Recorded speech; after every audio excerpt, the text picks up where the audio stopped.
Welcome back.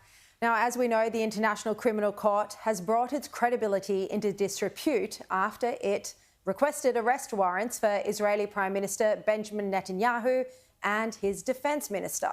This essentially conflated the democratic government of Israel, defined by its morals and how it acts in accordance with international law. Well, it equated them with the Hamas terrorists. One journalist who, since October 7, has been a standout in his exceptional columns writing about this issue, Israel, anti-Semitism, and just pulling apart the hypocrisy, is the Australian's editor-at-large, Paul Kelly, the most experienced political journalist in our country. Paul, I'm delighted to have you join me once again. Thank you very much for your time. It's always an honour to have you here. Why do you think the International Criminal Court got it so badly wrong in its decision? I think there's been a lack of integrity, a lack of credibility, and a sense of bias against Israel long displayed from this court. And as far as Australia is concerned, if the prosecutor's request to issue these arrest warrants is given, I think Australia should consider very carefully whether it wants to remain a member of this court.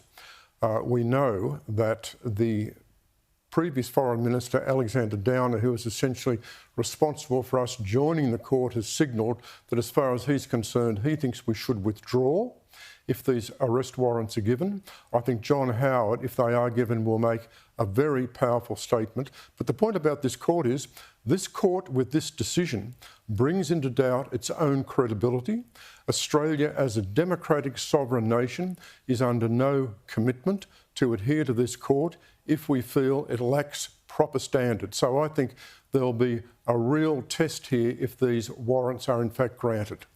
What we saw, part of its flawed process, which meant that it arrived at this decision, is that it reportedly, and this is according to very credible reports in the Times, it reportedly relied on a panel that was far from impartial. It was stacked with ideologues who hate Israel, and they relied on advice of doctors that were Hamas sympathisers.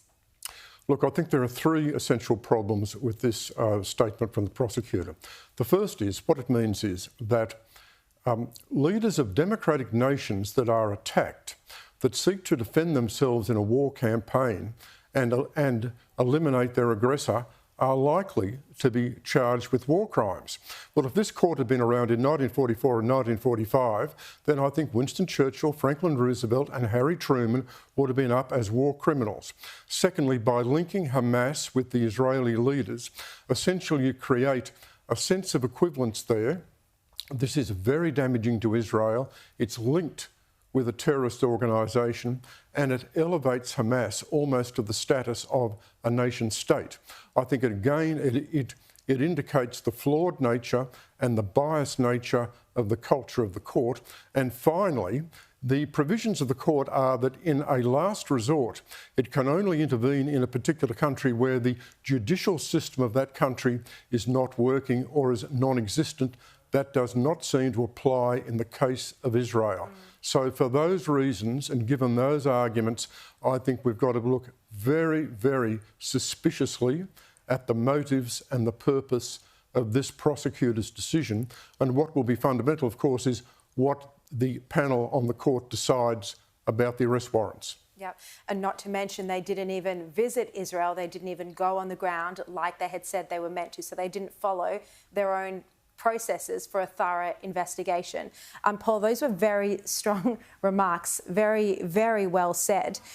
What do you make of the Albanese government's response to this finding? We saw that other parts of the world, many of our international counterparts led by the United States, strongly condemned the ICC decision, the ICC ruling. And yet our own leadership in Australia couldn't say that if Benjamin Netanyahu came here, hypothetically, that he wouldn't be arrested. Well, they're weak and they're paralysed. They seem to be spooked. And I think the government is spooked about how to manage the internal politics of this conflict within this country. I mean, the fact of the matter is that we have the President of the United States making a powerful statement saying this is an outrageous statement from the prosecutor, we have the Prime Minister of the United Kingdom criticising it, and we have the Prime Minister of Australia can't defend it and can't criticise it. He just can't talk about it. It's as though he's immobilised. Well, that won't work, because at the end of the day, if the court decides to issue the warrants, then Australia, as a committed nation to the court, will be obliged to arrest the Israeli Prime Minister if he visits this country again, as he did back in 2017 when Malcolm Turnbull was Prime Minister. Now, of course, that won't happen. I'm quite certain that if the warrant is upheld, no Australian government will take that action. But the fact of the matter is, being committed to the court means that we should take that action. Well, how untenable is that? How untenable would it be for an Australian government to be in a situation where it was obliged to arrest the Prime Minister of Israel, or the former Prime Minister of Israel? Should he step forward here? Precisely. Unbelievable. Just one final question. You know, you mentioned how the Prime Minister is immobilised and he can't seem to utter any strong words on this issue, and it has been a problem for him over the past 8 months. Do you think this goes to his character? Is he just a different type of leader than others we've seen in the past, other Prime Ministers in the past, or is it on this particular issue that he seems to be caught in the politics of it? I think this is a particularly difficult moral and political issue for the Labor Party. We haven't seen this sort of issue erupt before at this level, on this scale, for a Labor government. And what's happened, of course, over the past 20 to 25 years within the Labor Party, particularly the left of the Labor Party, hostility to Israel has become virtually an article of faith. Now, a lot of people weren't aware of that. We're only aware of it to a certain extent as a result of what's happened with the war. So there's a fundamental internal problem for the Labor Party managing its own ranks, given the degree of hostility towards Israel within the party. Then you've got the related problem of the votes in a number of Labor electorates where there is a high percentage of Muslim voters, and the party and senior members of the party are particularly concerned about that. That is a political and electoral problem for them. You put those two problems together and essentially you've got a government which I think has been weak and uncertain and all over the place, bending one way, bending the other way over the course of the past 8 months. It doesn't reflect well on the character of the Prime Minister. Indeed, indeed. Doesn't reflect well on the character of Albanese. It certainly doesn't. Paul Kelly, thank you so much for being in here and for being so strong and articulate in your articles in The Australian and here tonight. Really appreciate it. Thank you, Sharri.